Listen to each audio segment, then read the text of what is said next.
Shalom semuanya. Saya biasanya kesini kaum ibu ya. Oke, setiap bulan atau setiap hidup itu pasti ada musim yang berubah. Dan kalau musim berubah itu kita biasanya ada kebingungan, ada keraguan, bahkan kita seringkali mungkin kita takut, kita bingung dan seterusnya. Saya nggak pernah lupa di tanggal 10 Desember 2018, saya itu hari Senin, saya baru pelayanan dari Surabaya di tanggal 9-nya pulang dari Surabaya, kondisinya sudah meriang sebenarnya. Saya nggak pernah panas, nggak pernah sampai demam gitu ya. Saya pulang sampai di Jakarta, malam-malam saya bilang sama istri saya kenapa saya meriang ya gitu. Tapi seperti biasa orang meriang yang minum Panadol gitu ya. Jadi besoknya saya telepon kantor, saya bilang saya nggak masuk. Saya biasanya kalau meriang-meriang saya pergi ke gym. Biasanya oke habis itu. Saya pergi ke gym. Saya bahkan ajak teman saya. Sampai di sana saya nggak bisa teruskan sesinya. Saya pulang dan saya nggak pernah lupa tuh jam 7 malam saya lagi pasang pohon Natal sama istri sama anak-anak. Dan saya bilang gini jam 7, kenapa saya ngantuk ya gitu. Saya tidur akhirnya. Masih kondisi meriang. Sama sekali nggak panas badannya. Jam 11 malam saya dibangunkan karena saya lupa gosok gigi. Untung bangun. Saya bangun, saya gosok gigi, nggak sampai semenit, cuman hitungan detik saya pingsan, gubrak di kamar mandi. Kepala saya bocor kena tembok, saya nggak sadar. Singkat cerita, saya dilarikan ke rumah sakit, saya nggak pernah dirawat seumur hidup di rumah sakit. Dan beberapa minggu setelah itu terdiagnosa kanker darah. Saya nggak pernah cek dokter, karena saya nggak pernah check up, karena saya takut jarum. Istri saya bilang gini, kamu tuh ya, ayolah cek darah gitu. Saya bilang, udahlah darah Yesus menyucikan lah, saya bilang gitu. Itu makanya gunanya check up lah. Saya udah terkena kanker itu, dokter memperkirakan udah 1 tahun. Dan secara perlahan-lahan itu darah makin banyak kankernya, sampai kadar kanker dalam darah saya itu 85%. Jadi saya cuma dikasih 3 bulan untuk hidup. Itu perubahan yang sangat cepat, perubahan yang sangat mengerikan pada saat itu. Dan saya nggak pernah lupa di tahun 2018 akhir masuk ke 2019, di tahun 2019 anak pertama saya itu berhadapan sama ujian akhir SMA, anak bungsu kami berhadapan dengan ujian akhir SD saat itu. Musim berubah, kami berusaha menyembunyikan sakit apa dari mereka, tapi ya sekarang zaman ini udah ada Google, jadi mereka akhirnya cari tahu, mereka mungkin tanya sama dokternya jenis kanker darahnya apa, mereka langsung tahu lah, bapaknya nggak punya masa yang lama untuk hidup. Salah satu dari doa saya di kamar rumah sakit, saya bilang gini, Tuhan kembalikan saya ke rumah bukan di kantong jenazah, tetapi dalam kondisi yang sehat. Jadi kalau hari ini saya bisa berdiri di sini, ini semua karena kemurahan Tuhan. Musim berganti, ada yang pelan-pelan, ada yang langsung. Dan sering kali dalam kondisi seperti begitu kita bingung, kita ragu, kita takut, kita khawatir, kita cemas. Bahkan kalau kita nggak hati-hati kita bisa kepahitan sama Tuhan. Karena kita berpikir bahwa hidup saya harusnya baik-baik saja. Kita harus pahami bahwa penebusan yang terjadi di kayu salib itu penebusan buat saudara sama saya. Buminya ini masih gelap, masih ada penyakit, masih ada kecelakaan dan seterusnya dan seterusnya. Itu sebabnya hari ini mari kita belajar ketika musim berubah, Tuhan kita nggak pernah berubah. Selalu ada kepastian di dalam Dia. Jadi itu yang harusnya menjadi pegangan bagi saya. Tadi malam saya sama istri saya, ada teman datang ke rumah lah. Dia datang ke rumah terus dia ngobrol-ngobrol sama kami. Dan dalam kondisi yang seperti itu, tiba-tiba ngalami perubahan dalam hidupnya. Saya cuma bilang gini sama dia. Dia bilang gini, karena teman saya bilang gini, kenapa ya, gue ngerasa benar-benar seperti nggak ada orang yang peduli. Saya bilang gini, itu yang Tuhan mau sebenarnya. Karena Tuhan mau di dalam titik di mana kita betul-betul menyerah. Seolah-olah ya, nggak ada orang yang bisa tolong kita. Karena disitulah Dia mau kita sadar bahwa hanya Dia yang bisa tolong kita. Jadi di situ biar kamu sadar, saya bilang biar lo sadar juga, biar bahwa tangan Tuhan yang perkasa hanya satu-satu yang bisa menolong lo, saya bilang gitu. Iya ya benar juga ya Bill ya, iyalah udahlah lu tenang aja, tangannya Tuhan lu memang lagi lewat lembah kekelaman, saya juga pernah lewat lembah kekelaman, kita lewat lembah kekelaman. Tetapi di saat itu perhatikan dengan baik tangan Tuhan gak pernah ninggalin kita, gak pernah. Nah seringkali ketika kita berjalan dalam lembah itu ya, kita kan mata kita lihat masalah kan. Disitulah kita mulai takut, kita mulai cemas. Tapi ingatlah ada tangan itu yang gak pernah lepasin kita loh. Nah di dalam masa-masa sulit seperti begitu yang saya belajar ya adalah ya, saya mulai belajar mengucap syukur. Ketika saya belajar mengucap syukur, hati saya mulai teduh. Dan saya mulai makin disadarkan bahwa Tuhan ada dalam hidup saya. Karena kalau kita lihat masalah terus ya, kita lihat terus ya, kita nggak sadar loh, ini tangan lagi dipegangin sama Dia. Makanya di Mazmur 23 ayat 4 dikatakan, though I walk through. The valley of the shadow of death. Sekalipun aku berjalan dalam lembah bayang-bayang maut, itu artinya. Nah, sekalipun aku berjalan, bahasa Inggrisnya walking through. Walking through artinya lewat. Through. Cuman lewat aja. Nah, jadi waktu lagi lewat itu memang gak enak, karena serem banget kita ngeliatin segala hal. Nah, sering kali ya, karena mata kita lihat masalah, kita lupa ada dia di situ. Dan Roh Kudus yang ada di dalam kita, Bapak Ibu, gak pernah meninggalkan kita sedetik pun. Kita mau kemarin buat salah, kita gagal, dan hidup kita pasti penuh dengan kegagalan. Nah, kita manusia gak pernah bisa sempurna. Kita kemarin gagal aja. Sering kali kalau orang tidak mengerti hatinya Tuhan ya, dia akan berpikir Tuhan marah, Tuhan hukum dia, Tuhan jauh dari dia, Tuhan ninggalin dia. Bahkan di doa-doa syafaat seringkali dikatakan begini sampai nangis-nangis yang berdoanya, Tuhan jangan tinggalkan kami. Saya suka gemes kalau dengar orang berdoa begitu. Tuhan gak pernah ninggalin kita Bapak Ibu. Harusnya kita ngomongnya apa? Tuhan terima kasih. Gak pernah sedetik pun kau tinggalkan aku. Alkitab mengatakan dengan jelas ya, waktu dia naik ke sorga, waktu dia bangkit ada 40 hari lagi kemudian dia naik ke sorga. Itu ketika Roh Kudus diberikan, Roh Kudus dikatakan di Alkitab adalah meterai keselamatan. Dan bagi orang percaya, itu adalah roh Tuhan yang tinggal di dalam kita. Dan roh itu tidak pernah tinggalin kita, karena tidak ada siapapun dan apapun yang sanggup memisahkan kasih Tuhan kepada kita, nggak ada. Jadi apapun, walaupun kita buat salah, dan kita setiap hari ada salahnya lah. Sengaja atau tidak sengaja pasti ada salahnya. Nah biarlah kita mengerti bahwa Tuhan sudah menguduskan saya, Tuhan sayang sama saya, Roh Kudusnya nggak pernah ninggalin saya. Disitulah kita berjalan di dalam kebenaran dan akhirnya kita makin merdeka, gitu loh. Makin kita sadar, iya ya Tuhan tuh selalu tangan yang perkasa tuh pegang saya gitu loh. Jadi apapun masalah kita, ingatlah perubahan itu akan selalu terjadi dalam dunia ini. Musim berganti. Bahkan secara fisik pun dunia ini mengalami, beberapa negara bisa mengalami 4 musim. Saya pernah tinggal di Amerika 13 tahun, saya mengalami musim gugur 13 kali berarti. Musim gugur tuh kenapa ada musim gugur? Karena pohonnya itu dia harus simpan, dia punya nutrisi buat masuk ke dalam musim dingin. Jadi dia simpan nutrisinya, dia tidak salurkan ke ranting-ranting. Waktu dia berhentikan saluran nutrisi ke ranting-ranting, daunnya rontok Bapak Ibu. Makanya timbullah musim gugur, berantakan kotanya. Di musim gugur ya, kita udah dikasih tahu. Saya dulu tuh kan kerja delivery pizza. Dulu cari uang sekolahnya gitu. Nganterin pizza, saya gini-gini jago buat pizza loh. Muter-puterin bisa saya dulu. Karena cari uang sekolah dari situ. Jadi S1-nya dibayarin orang tua, S2 saya bilang saya kerja aja sendiri, saya bilang gitu. Saya belum bertobat ya, tapi saya rajin kerjanya gitu. Saya rajin kerja sama saya puji Tuhan ya, walaupun belum bertobat saya rajin kerja sama rajin sekolah gitu. Saya suka belajar gitu, makanya rambutnya habis mungkin ya. Dulu gondrong loh. Jadi saya harus hati-hati karena mobil bisa selip, karena daun itu ketika bercampur sama air jadi licin Bapak Ibu. Banyak orang jatuh di bawah. Nah kota mengeluarkan, Pemda setempat mengeluarkan uang banyak sekali untuk membersihkan daun-daun tiap hari loh. Karena itu rontok setiap hari. Jadi musim gugur tuh paling gak enak, paling jelek, dan pohonnya kelihatan jelek. Karena gak ada daunnya. Sama seperti manusia gak ada rambutnya. Kok ketawa sih? Pohonnya botak gitu loh, jadi jelek aja pohonnya. Itu musim gugur. Nah ketika akhirnya pohon itu berhasil melewati musim dingin, masuk ke dalam musim semi toh. Dia udah lewat ya, dia udah survive, nutrisi kembali disalurkan ke ranting-ranting, timbul daun-daun yang baru. Jadi berarti pohon itu menyatakan kepada kita bahwa di setiap musim dia mulai menyesuaikan dirinya dengan musimnya, dia ikut sama musimnya gitu loh. Apa yang Alkitab katakan tentang kita? Kalau engkau tertanam di tepi aliran air, engkau akan berbuah pada musimnya. Daunmu tidak akan layu. Apapun yang kau perbuat berhasil. Berarti musim berganti, daunnya nggak layu. Berarti apa? Nutrisi jalan terus. Kebenaran firman, berkat Tuhan, mujizat mengalir terus. Karena firman Tuhan katakan apa lagi? Kita adalah ranting melekat kepada pokok anggur. Itu yang menjadi doa saya. Tuhan, pokok anggurnya nggak punya kanker. Saya kan ranting melekat kepada pokok anggur. Berarti Tuhan, hari ini aku percaya nutrisi kesembuhan mengalir kepada aku. Karena aku melekat kepada pokok anggurnya. Daunnya nggak akan layu, berarti di dalam setiap musim kita kelihatan rindang. Rindang itu berarti kelihatan pohonnya baik-baik saja.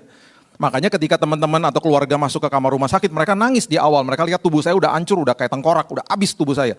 Tiba-tiba di akhir daripada ngobrol-ngobrol, mereka bilang gini, kok lu ada semangat ya? Kok lu ada damai sejahtera? Kok ada sukacita? Saya bilang gini, damai sejahtera sama sukacita itu buah roh.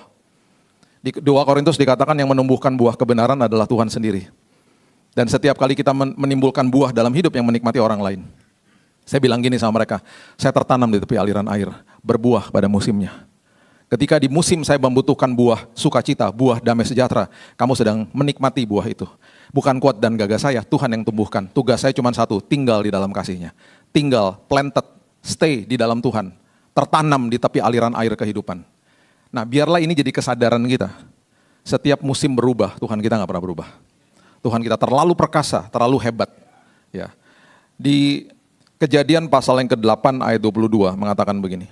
Kejadian pasal yang ke-8 ayat 22. Selama bumi masih ada, takkan berhenti-henti musim menabur dan menuai, dingin dan panas, kemarau dan hujan, siang dan malam. Nih, udah dikasih tahu nih, bumi akan seperti ini, akan berubah-berubah, musim pun berganti. Nih dalam kehidupan manusia juga begitu, ada ketidakpastian yang terjadi dalam hidup kita. Coba baca Kejadian pasal yang ke-50 ayat yang ke-20, ini kisah tentang Yusuf. Kejadian 50 ayat 20. Memang kamu telah mereka-rekakan yang jahat terhadap aku, kata Yusuf. Tetapi Allah telah mereka-rekanya untuk kebaikan dengan maksud melakukan seperti yang terjadi sekarang ini, yakni memelihara hidup suatu bangsa yang besar. Kamu mereka-rekakan yang jahat sama saya. Tapi Tuhan mendatangkan kebaikan bagi saya dan kamu, keluarganya, untuk mendatangkan kebaikan bagi masa depan mereka. Nih ya, sekarang gini, Yusuf, dia tuh menjadi orang nomor 2 terpenting di Mesir toh. Kalau di awal Tuhan bilang gini sama dia, Yusuf, kamu akan jadi orang nomor 2 terpenting di Mesir. Dia bilang, wah asik banget, terima kasih Tuhan buat berkatmu. Tapi sebelum kamu sampai ke sana, kamu akan dibuang ke sumur sama kakak-kakak kamu. Kamu akan difitnah sama mereka, kamu akan ditinggal sama mereka, bahkan jubahmu yang sangat bagus akan diambil, dicelupkan ke darah hewan, diberikan kepada bapakmu, dan bapakmu yang kamu kasihi stres dia. Karena dia berpikir kamu diterkam binatang buas. Kemudian kamu akan dibuang ke Mesir, kamu diperdagangkan di sana, kamu menjadi budak di sana. Ya oke lah, kamu naik sedikit di rumahnya Potifar, kamu bisa melayani di sana. Di situ udah kamu kerja baik-baik, kamu difitnah sama istrinya, kamu dijeblosin ke penjara. Di dalam penjara kamu menemukan karunia kamu bisa menafsirkan mimpi, kamu ketemu sama juru minum, sama juru roti. Kamu berharap ketika mereka keluar, kamu juga bisa keluar, kamu titip pesan sama mereka. Kamu tahu apa yang terjadi? Kamu dilupain lagi sama mereka 2 tahun. Baru setelah itu kamu jadi orang nomor 2 terpenting di Mesir. Kira-kira dia bilang mau nggak? Dia bilang enggak, ribet banget sih hidupnya. Nggak usah deh. Tuhan kalau bawa kita kepada tujuannya dia harus persiapkan kita. Makanya setiap proses yang terjadi dalam hidup kita, bilang begini sama Tuhan, terima kasih Tuhan, ini semua untuk kebaikan saya. Ini semua untuk supaya nanti di ujung ketika Engkau bawa saya naik, saya nggak akan sombong. Saya menjadi orang yang sudah betul-betul teguh imannya. Firman Tuhan katakan di Yesaya, dikatakan begini, aku ini adalah batu penjuru. Kalau kamu dirikan hidupmu di atas aku adalah batu penjuru yang teruji, mahal, dan sangat teguh. Itu bagi saya ya, kalau saya baca dan ironisnya di kitab Matius dikatakan begini, batu penjuru itu dibuang sama manusia. Bayangin, manusia tidak mau didirikan hidupnya di atas firman kebenaran. Karena apa? Memang firman kebenaran itu paradoks, bertolak belakang sama logika manusia. Makanya banyak manusia bilang ini, nggak mau. Karena lebih mudah bagi manusia untuk melakukan sesuatu seturut sama keinginannya dia. Karena firman Tuhan itu susah. Makanya firman Tuhan itu dianalogikan sebagai jalan yang sempit, sedikit orang mendapatinya. Dan Yesus katakan apa? Aku adalah jalan, kebenaran, dan hidup. Di depan jalan itu nggak kelihatan enak. Nggak enak jalannya, karena sempit jalannya. Dan tidak populer, makanya kebenaran tidak populer. Makanya di 1 Korintus 2 ayat 14 dikatakan kalau kamu nggak ngerti firman, firman jadi kebodohan. Wow. Dan itu sudah terbukti bukan sekedar orang dunia, bagi orang Kristen pun seperti begitu kok. Contoh sederhana, kamu harus saling mendahului dalam memberi hormat. Mendahului dalam memberi hormat. Berarti kalau kita papasan sama orang yang sedang berseteru sama kita, atau orang itu gak suka sama kita harus nyapa duluan loh. Ayo, itu firman Tuhan loh. Dengan risiko tuh orang buang muka, ayo. Kita tetap harus lakukan firman. Makanya firman jadi kebodohan ketika tidak dimengerti. Tetapi firman membawa kemerdekaan bagi orang yang melakukannya. Makanya di awalnya susah ketika lakukan itu. Oh susah banget untuk melakukan. Tapi ketika kita lakukan, musim boleh berubah. Ketika kita lakukan firman dan tekun di dalamnya, kita itu seperti orang ya yang menerima. Jadi gini, ada 4 kan jenis hati kan di Lukas 8. Firman jatuh di pinggir jalan. Oh hilang. Firmannya jatuh kemudian ada batu-batuan. Hilang. Firmannya udah bertumbuh nih, tapi ada duri-duri akhirnya di sekitarnya, akhirnya hilang juga. Ada satu hati, yaitu hati yang baik. Ketika firman itu bertumbuh dan berbuah, dan Alkitab dengan jelas mengatakan berbuah di dalam ketekunan. Mau hidupmu berbuah, tekunlah melakukan kebenaran firman walaupun sulit. Walaupun sulit. Jadi biarlah hidup ini kita mengerti dengan benar, Tuhan itu adalah yang pertama adalah pakarnya untuk mendatangkan kebaikan bagi setiap kita di dalam segala apapun masalah hidup kita. Contoh sederhana gini, bagi saya ini suka makan coklat. Aneh juga ya, orang Manado suka makan coklat. Biasanya orang Manado nggak suka manis-manis ya. Saya suka banget coklat. Jadi saya suka banget coklat chip cookies. Kue kering coklat lah ya. Istri saya menikah sama orang Chinese dari Bandung. Jadi agak-agak kesunda-sundaan. Orang dari Bandung juga nggak suka manis-manis sebenarnya. Jadi satu hari saya bilang gini, tolong dong buatin coklat chip cookies. Istri saya tuh memang, saya menikah sama MacGyver. Tahu MacGyver nggak? Orang yang logika tinggi. Jadi dia bukan baker, dia nggak pernah belajar untuk baking cookies segala enggak. Dia lihat dari YouTube. Dia mulai buatin buat saya. 5 kali gagal semua. Saya bilang gini, nggak enak. Kamu maunya apa sih, seperti apa? Pokoknya gini, kalau saya gigit, itu coklat harus meleleh sebanyak-banyaknya di mulut. Dan harus pakai butternya Weissman, saya bilang itu. Pokoknya dia buat berkali-kali ya, sampai pas pembuatan kelima atau keenam berhasil. Itu yang makan gigit panas-panas ya. Meleleh toh coklatnya. Terus hajar pakai kopi pahit. Itu siapapun telepon saya nggak akan angkat. Kecuali Bu Vivi bilang, Pak jangan lupa jadwal Sungai Yordan. Oke Bu, nggak akan saya angkat. Itu momen saya sama Tuhan udah. Itu enaknya minta ampun. Nah waktu sedang dibuat, di atas meja, itu ada apa? Tepung, mentega, betul nggak? Ada coklat, dark coklatnya, berantakan di atas meja tuh. Kan nggak mungkin kita begini. Udahlah daripada repot-repot saya makan ini satu-satu. Nanti juga kecampur dalam sini. Kan nggak mungkin begitu, kan nggak enak banget di mulut, pahitnya nggak enak, minta ampun, bener gak? Tuhan, di dalam semua berantaknya hidup kita, Dia adalah pakarnya yang merangkaikan segala sesuatu mendatangkan kebaikan bagi kita. Makanya ya, seolah-olah tampaknya sepertinya nggak enak, Tuhan selalu bekerja. Dan selalu ajaib pekerjaannya Dia. Makanya kalau ada pintu-pintu tertutup Bapak Ibu, tenang aja, kemungkinan besar ada bahaya loh di balik situ. Dan Tuhan tutup pintu itu, seringkali kita komplain sama Tuhan. Ya, Roma 8 ayat 28 mengatakan dengan sangat jelas, mengatakan begini. Kita tahu sekarang. Ada kata sekarang loh. Bahwa Allah turut bekerja dalam segala sesuatu, mendatangkan kebaikan bagi mereka yang mengasihi Dia. Taunya kapan? Sekarang kapan? Pas sudah lewat semuanya. Ya. Kalau menikah sama orang MacGyver, logika tinggi, karena kepribadiannya dominan intim, kan dominan intim, stabil, cermat. Karena ada intimnya, istri saya ini orangnya pelupa. Masalahnya kalau pergi ke luar negeri sama saya yang selalu lebih teliti, jadi saya yang pegangin pasportnya, semuanya udah saya yang pegang deh, gitu, aman. 2 tahun lalu, kami ini kan ada di sebuah, saya nggak mengembalakan gereja, saya selalu selama 28 tahun pelayanan saya itu, saya bergerak di yayasan. Jadi orang tua kami membangun yayasan namanya Immanuel tahun 67, Bapak Ibu kalau tahu toko buku Immanuel, itu didirikan sama orang tua kami tahun 67. Jadi saya besar di keluarga seperti itu. Nah, di satu divisi daripada yayasan kami itu ada satu divisi yang sampai hari ini kami membantu hamba-hamba Tuhan di daerah. Jadi saya ini udah biasa pergi ke daerah. Mungkin Bapak Ibu lihat saya di YouTube karena di YouTube-nya gereja-gereja ya, gereja-gereja yang ada gereja-gereja besar mungkin. Saya ini sering banget ke kota kecamatan, kota kabupaten, desa, bahkan ke atas gunung. Kan gak ada YouTube-nya di situ. Itu udah pekerjaan saya setiap tahun pokoknya. Ya tahun lalu saya ada di atasnya gunung di Papua. Pergi sama teman-teman saya tergabung juga dalam Mission Aviation Fellowship, MAF. Ya, ada 12 pesawat, dalam 12 pesawat ini semua pilotnya itu orang misionaris, orang bule. Dan ini adalah pekerjaan misi. Kami membawa medis, kami evakuasi medis, kami bawa sembako ke atas-atas gunung di Papua dan juga ada di Kalimantan. Ada 12 pesawat kecil baling-baling. Jadi tahun lalu salah satu pekerjaan saya atau pelayanan saya adalah saya pergi ke gunung di atas, bertemu dengan suku-suku yang ada di sana. Ya, sempat dimintain nama suku tersebut untuk jadi pendetanya mereka di atas sana. Saya bilang sama mereka, bilang ini, saya masih punya karunia mengunjungi, belum karunia tinggal di sana ya. Jadi baru mengunjungi aja. Jadi itu tugas saya. Jadi kita punya satu divisi yang bantu hamba-hamba Tuhan di daerah setiap bulan sampai hari ini, ya sampai hari ini. Nah, yang saya mau sampaikan adalah begini. Ketika 2 tahun lalu, yayasan-yayasan ini selalu diundang ke Bangkok, Thailand untuk bertemu dengan yayasan-yayasan Kristen yang lainnya. Dari Cina lah, dari India lah, kami bertukar informasi, saling mendoakan, dan banyak cerita-cerita dari mereka juga saya nggak bisa sampaikan di mimbar karena terlalu sensitif. Dari Pakistan gitu, ada pergumulan masing-masing, aniayanya juga masing-masing gitu loh. Kita juga sepakat begini, Bapak Ibu, kalau sekarang hari ini ya, Bapak Ibu lihat di viral-viral di mana-mana gereja disegel lah, ditutup dan lain sebagainya. Banyak orang ngomong gini sama saya. Bahkan ada beberapa orang-orang dari luar negeri ngomong gini sama saya, aduh saya doakan Indonesia supaya aniayanya stop, saya bilang ini jangan.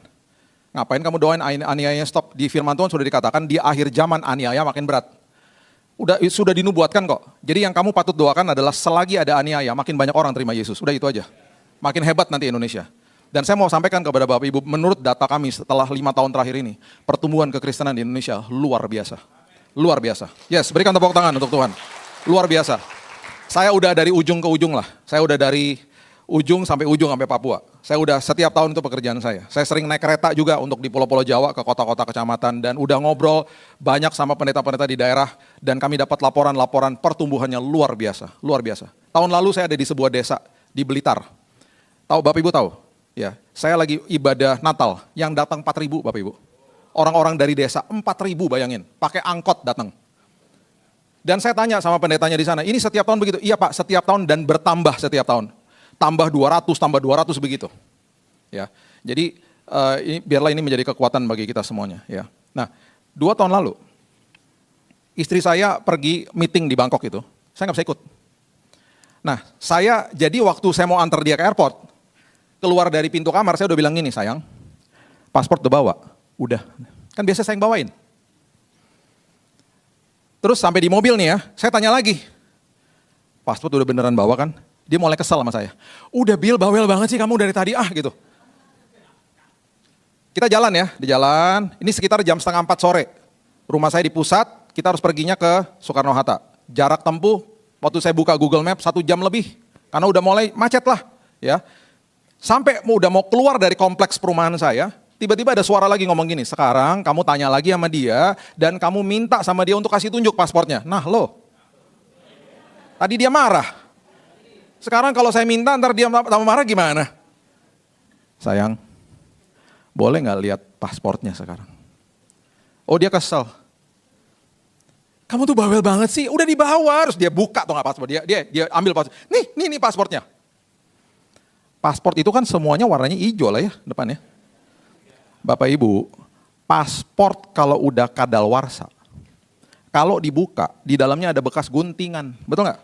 Digunting sama imigrasi, kita dikasih paspor baru, paspor lamanya dibalikin. Waktu saya bilang sama dia tolong buka paspornya, waktu dia buka ada bekas guntingannya. Saya kan lihat begini. Bekas guntingan. Saya diam aja dalam hati ya senang-senang juga itu kan bener. Tapi saya diam aja. Terus tiba-tiba ada suara lembut banget. Iya nih salah nih. Terus saya tanya lagi, terus mau gimana? Ya udah pulang aja. Kan masih di kompleks perumahan, jadi langsung balik cepet dong. Ada waktu sekitar 5 menit nih balik ke rumah ya. Saya pakai tuh waktu sebaik-baiknya untuk khotbahin dia. Mumpung kan, saya bilang gini sama dia. Kamu tahu nggak, jarak dari rumah kita nih sekarang ke airport 1 jam 20 menit. Sampai di sana, kamu nggak sadar nih ya bawa paspor salah ya. Kamu sampai di depan counter nih mau check in ya. Saya kan udah pulang, kan saya ngedrop saya pulang. Kamu buka paspor kamu menjerit dong. Karena kamu sadar yang kamu bawa paspornya udah kadaluarsa. Diterima nggak sama airlinesnya? Ya nggak mungkin lah. Terus kamu mau ganti pakai KTP, mana bisa nih perjalanan internasional? Ayo. Yang kamu terjadi apa? Kamu pasti telepon aku, bener gak? Bill, tolong Bill buruan pulang, Bill ambilin paspor aku, bener gak? Saya pulang aja udah sejam lebih. Saya balik lagi sejam lebih lagi, ini jam 4, udah mau jam 4 sore, rush hour. Saya balik lagi ke airport setelah berapa tuh, 2-3 jam saya balik, kamu ketinggalan pesawat. Bener gak? Makanya lain kali dengar-dengaran sama suami yang diurapi Tuhan. Ada gunanya gak ada rambutnya supaya suara Tuhan cepat masuk. Iya. Kita pulang, dia ambil paspor, dia masuk mobil, saya gak mau langsung percaya, ntar jangan-jangan paspor gue dibawa. Saya cek lagi, coba buka. Dia buka. Nah udah ya, saya ngecek lagi dong Google Map. Bapak Ibu, bukan 1 jam 20 menit, saya diarahkan ke tol yang lain. Tol kan banyak ya Jakarta ya. Diarahkan ke tol yang lain cuma 50 menit. Jadi waktunya lebih cepat. Saya cuma mau bilang gini loh, beberapa kali dalam hidup kita, ada sesuatu rencana yang tiba-tiba seolah-olah gagal. Atau tertunda lah misalnya. Jangan komplain. Ngucap syukur, ada kemungkinan ada bahaya loh di depan. Nanti ya, kita di sorga ya, Tuhan pasti akan ngomong gini sama kita. Dan saya percaya, dia bilang gini, kamu ingat gak momen itu ketika terjadi penundaan. Ketika kamu keluar dari rumah misalnya, suami kamu, istri kamu kelupaan HP, kamu marah-marah di mobil. Itu di depan kamu ada bahaya, ada kecelakaan. Makanya saya tunda perjalanan kamu. Kamu marah-marah di mobil. Kamu gak tahu toh, karena kamu memang gak pernah tahu. Kan aku maha tahu. Kan di Ulangan 31 ayat 8 dikatakan apa? Aku berjalan di depanmu. Aku ada di masa depanmu. Aku maha hadir kan? Makanya ketika ada penundaan, ada pintu ditutup, bilang gini, terima kasih Tuhan. Karena sampai kapanpun aku tahu engkau merangkaikan semuanya mendatangkan kebaikan bagi aku. Itu Tuhan kita. Senantiasa isi hidupmu dengan ucapan syukur. Ya.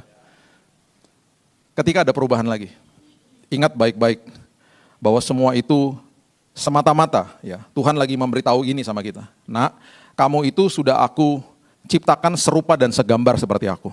Seringkali di dalam dirimu tuh ada sampah dan kamu gak sadar. Jadi rupa dan gambarku di dalam hidupmu itu ketutup sama sampah dunia. Jangan pernah berdoa begini, Tuhan jadikan aku segambar dan serupa. Udah dijadikan seperti itu. Doanya harusnya gimana? Tuhan tolong supaya ketika ada sampah yang menutupi gambar dan rupa Tuhan dalam hidupku, Tuhan didetoks saja sama firman. Supaya gambar dan rupa Tuhan itu yang ada di dalam sini Tuhan bisa terlihat sama dunia. Gitu loh. Makanya ada perubahan, makanya ada proses. Itu semata-mata untuk supaya kitanya makin serupa, makin terlihat gambar dirinya Tuhan itu dalam hidup kita. Nah itu sebabnya ketika ada sebuah proses, coba lihat ayat ini, Maleki pasal yang ketiga, ayat yang ketiga. Maleki pasal yang ketiga ayat ini, saya sampai jam berapa ya? Jam 12? Emang seminar apa jam 12? Saya kasih tahu ya kalau udah habis ya, ntar saya bablas lagi nih. Maleki pasal yang ketiga ayat yang ketiga ya. Ia akan duduk seperti orang yang memurnikan dan mentahirkan perak. Kitab Maleki ada di Perjanjian Baru, amin. Ngetes aja, ngetes. Masih pagi nih soalnya. Pernah ada ibadah pagi-pagi jam 6, Maleki di Perjanjian Baru, semuanya gini, amin, gitu, masih tidur. Ia akan duduk seperti orang yang memurnikan dan mentahirkan perak. Mentahirkan orang Lewi, menyucikan mereka seperti emas dan seperti perak, supaya mereka menjadi orang-orang yang mempersembahkan korban yang benar kepada Tuhan. Ada satu ibu, dia baca ayat ini. Ya. Dan kemudian dia bertanya kepada tukang perak 3 pertanyaan. Pak, waktu Bapak lagi mentahirkan perak, ya, Bapak taruh di mana peraknya? Dia bilang, Bu, saya taruh peraknya di api. Roh Kudus bicara sama dia, ketika engkau sedang diproses, rasanya seperti dibakar-bakar di api. Ya Tuhan, gak enak banget Tuhan, iya. Pertanyaan yang kedua, Pak, Bapak ya ada di mana Pak? Ketika perak itu ada di dalam api, oh saya gak kemana-mana, saya pegangin pakai tongkat yang panjang katanya. Roh Kudus bicara lagi sama dia, ketika engkau sedang diproses, aku juga tidak pernah meninggalkanmu. Aku pegang engkau dengan tanganku yang perkasa. Terima kasih Tuhan. Pertanyaan ketiga, Pak, Bapak taunya kapan peraknya selesai dimurnikan? Oh gampang Bu, kalau saya bisa bercermin di perak itu, saya bisa lihat diri saya. Berarti peraknya murni Bu, udah. Selesai. Di proses di perapiannya selesai. Roh Kudus bicara lagi sama dia. Ketika aku memandang dirimu, dan seolah-olah aku melihat karakterku di dalam kamu. Selesai pemurniannya. Kamu naik level, berkatnya juga naik. Tanggung jawabnya juga diberikan naik. Jadi setiap proses dalam hidup kita, itu untuk supaya sampah-sampah dunia itu keluar semua dari kita. Kita dimurnikan terus, akhirnya gambar dan rupa Tuhan yang memang sudah ada di sini, itu makin terlihat sama dunia. Makanya terjadi proses. Makanya jangan anggap enteng firman. Saya nggak berani keluar dari kamar saya sebelum saya saat teduh. Tadi pagi saya kalau udah jadwal pagi ya saya bangun lebih pagi. Karena saya harus ada waktu saat teduh. Ya, waktu saat teduh dan kalau malam mesbah keluarga. Saya baru mengalami musim yang gak enak di bulan Februari kemarin, anak bungsu kami pergi kuliah. Jadi saya berduaan lagi sama istri. Waktu kami berpisah kemarin, anak saya tuh ngomong gini sama saya, dia baru merayakan ulang tahun ke-19 kemarin. Dia bilang gini sama saya, Dedi, terima kasih buat firman yang ditabur buat aku sama kakak. Bertahun-tahun, kakaknya 26 tahun. Bertahun-tahun kami dijejelin firman Tuhan. Dan itu nggak pernah kembali dengan sia-sia. Setiap jam 9 malam waktu mereka masih kecil-kecil ya, mereka udah otomatis masuk kamar kami. Kita mesbah keluarga, bisa sejam. Saling sharing perjamuan kudus dari kecil. Khotbah saya yang baru, yang saya baru dapat dari Tuhan, mereka tahu duluan. Saya khotbah ini depan mereka, terus waktu masih kecil-kecil mereka gini. Saya tanya, kamu ngerti nggak khotbahnya? Enggak. Tapi itu dari kecil udah kebiasaan begitu. Kemudian mereka saling sharing. Kemarin ya sebelum pisah dia bilang gini, Dedi, aku nih Gen Z, dia bilang. Di dalam generasi aku nih ada orang-orang yang agnostik. Yang bertanya sama aku, kenapa Yesus itu disebut anak Allah? Kenapa Tuhan kamu 3 katanya gitu. Trinitas itu apa? Jelasin gitu. Dari mana kamu tahu Alkitab kamu sah? Dia bilang begini sebelum kami pisah ya. Dia bilang gini, Dedi gak usah takut Dad. Selama bertahun-tahun aku sudah belajar karena sampai kapanpun aku harus bisa jawab pertanyaan-pertanyaan itu ketika ditanya sama teman-temanku. Karena sampai kapanpun iman Kristenku harus aku pertahankan. Terus dia bilang gini yang membuat saya nangis, terima kasih. buat warisan firman yang diberikan kepada aku sama kakak sejak kita dari kecil. Gak pernah kembali dengan sia-sia. Jadi Bapak Ibu hari ini, ya warisan yang terindah kau bisa berikan kepada keturunanmu adalah firman Tuhan. Dengan firman Tuhan, semua sampah dunia itu akan ke-detox. Dan hidup kita akan terus memuliakan Tuhan. Makanya terjadi proses, makanya terjadi perubahan. Supaya kemuliaan Tuhan yang tampil, bukan kehebatan kita lagi, udah. Gitu, ya. Yang ketiga, setiap kali ada sebuah perubahan, semata-mata Tuhan cuma mau bilang begini, nah, aku biarkan kamu lewatin itu, supaya iman kamu makin teguh, ya. 1 Petrus 1 ayat yang ke-7 mengatakan begini. 1 Petrus 1 ayat 7. Maksud semuanya itu ialah untuk membuktikan kemurnian imanmu yang jauh lebih tinggi nilainya daripada emas yang fana, ya. Diuji kemurniannya dengan api sehingga kamu memperoleh puji-pujian, kemuliaan dan kehormatan pada hari Yesus Kristus menyatakan dirinya. Jadi supaya imanmu makin teguh, itu aja sebenarnya gitu. Dan semuanya itu sebenarnya ketakutan tuh cuma ada di dalam pikiran kita. Dan itu sebabnya 1 Petrus 5 ayat 8 mengatakan dia berjalan keliling seperti singa. Iblis berusaha jadi singa, bukan singa dia. Berjalan keliling mencari orang, ada kata yang dapat ditelan. Berarti ada orang yang tidak dapat ditelan sama kebohongannya. Ada amin. Bapak, Ibu, dan saya adalah orang yang tidak dapat ditelan sama kebohongan dia. Dia lagi cari orang yang dapat ditelan aja, dia gak bisa ngapa-ngapain. Kuasanya sudah dilucuti di kayu salib, janganlah sepakat sama dia. Satu hari, saya ada di dalam penerbangan di atas Samudra Atlantik. Ketinggiannya kira-kira 38.000 kaki di atas permukaan air laut. 12.000 kilo lah. Saya sama anak saya yang pertama, kami duduk di paling belakang. Kami sedang pergi ke sebuah negara, istri saya sama anak bungsu kami udah sampai, jadi kami pergi berdua. Di tengah malam, pesawat yang begitu besar, Boeing 777, ngalami turbulensi. Saya ini ngerti pesawat.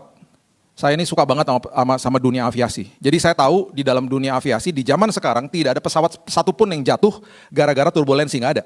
Karena memang sudah didesain untuk bisa menahan turbulensi, kecuali kesalahan pilot. Saya buka kaca malam-malam itu, saya bisa lihat tuh sayapnya begini, duang, dan kita di dalam begini, duang gitu ya. Walaupun saya mempunyai pengetahuan itu, tetap aja ngeri lah, kita kan di atas bukan di bawah. Jadi anak saya udah pegangin tangan saya gitu ya, seat belt saya udah nyala semuanya. Wah kelihatan lah bahasa tubuhnya orang-orang tuh panik semuanya. Di samping kanan saya, ada seorang bapak, dia pegangan kursi, mukanya begini. Karena di samping saya bisa lihat. Di samping kiri kanannya, itu ada anaknya dia, kira-kira anak perempuan kira-kira 3-4 tahun lah usianya.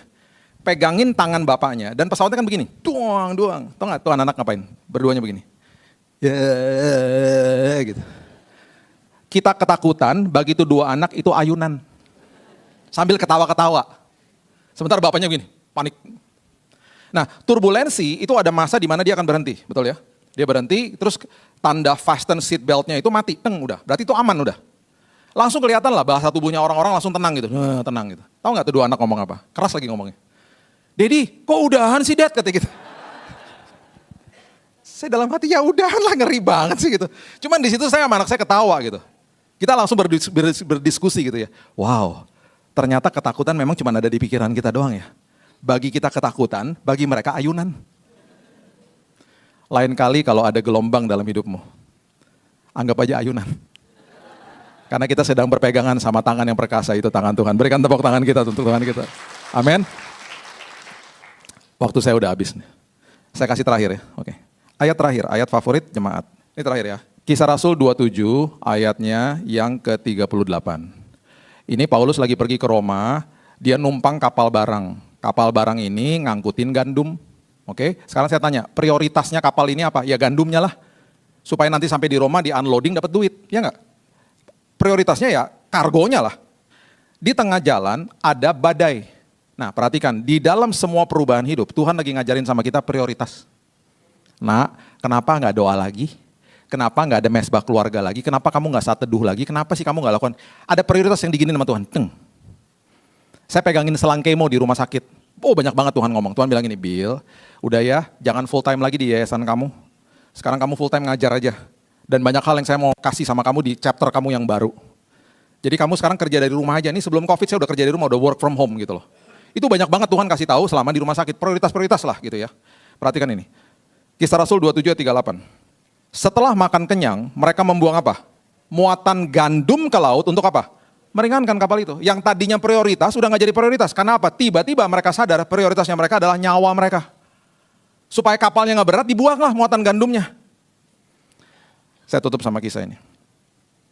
Ada teman-temannya saya punya mobil hitam metalik baru beli. Setiap kali pulang dicuci. Anaknya kan ngeliatin, bapaknya nih kalau sama mobil barunya telaten banget. Satu hari dia pulang, mobilnya kena hujan, bapaknya ini ketiduran, tidur siang. Nggak sempat cuci mobil. Mungkin baru sore kali mau cuci. Anaknya punya inisiatif, anaknya baru 5 tahun, anak prianya. Dia ambil ember, dia isi dengan air sabun, kemudian dia pengen nyuciin mobilnya buat papanya, seperti papanya lakukan. Tapi dia nggak bisa menemukan gosokan buat mobilnya, karena gosokannya rupanya ada di dalam mobil. Dia berpikir begini, mama kalau di dapur gosok dandang pakai serabut kawat, kan bersih. Jadi dia ambil tuh serabut kawat dari dapur, dia celupin ke air sabun, dia gosok mobil hitam metalik yang baru itu dari depan sampai belakang. Bunyi dong, ngik, ngik, ngik. Setelah selesai, dia siram pakai air sabun, dia berteriak karena mobilnya dari depan sampai belakang, baret lah semuanya. Betul ya? Bapaknya bangun. Bapaknya berteriak. Tuh anak juga berteriak, ah! Di saat itu bapaknya hampir tampar dia. Karena kesalnya minta ampun lihat mobil barunya, baret semuanya. Tiba-tiba ada suara dalam hatinya.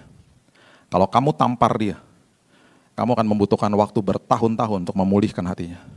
Jangan lihat perbuatannya, lihat hatinya. Dia mau bantu kamu loh, cuman caranya salah aja. Yang lebih prioritas anak kamu atau mobil kamu, barang yang fana. Anak kamu toh. Di saat itu, dia mengerti prioritasnya yang mana. Anaknya bukan mobilnya. Dia berlutut, dia peluk itu anak. Dia nangis, mereka nangis berdua. Si anaknya nyesel karena buat mobilnya baret, bapaknya juga nangis karena mobilnya baret. Tapi paling tidak, dia paham dan dia betul-betul ngerti prioritas adalah anaknya. Di dalam perubahan hidup, seringkali Tuhan lagi kasih tahu, nak, bukan ini prioritasnya. Yang ini balik sini ya nak, gitu. Biarlah firman ini menolong kita melewati manuver di dalam kegelapan dunia ini, mengerti bahwa Tuhan kita ajaib. Tuhan kita luar biasa dan selalu dia punya rancangan hebat bagi setiap kita. Amin. Berikan tepuk tangan kita untuk Tuhan kita.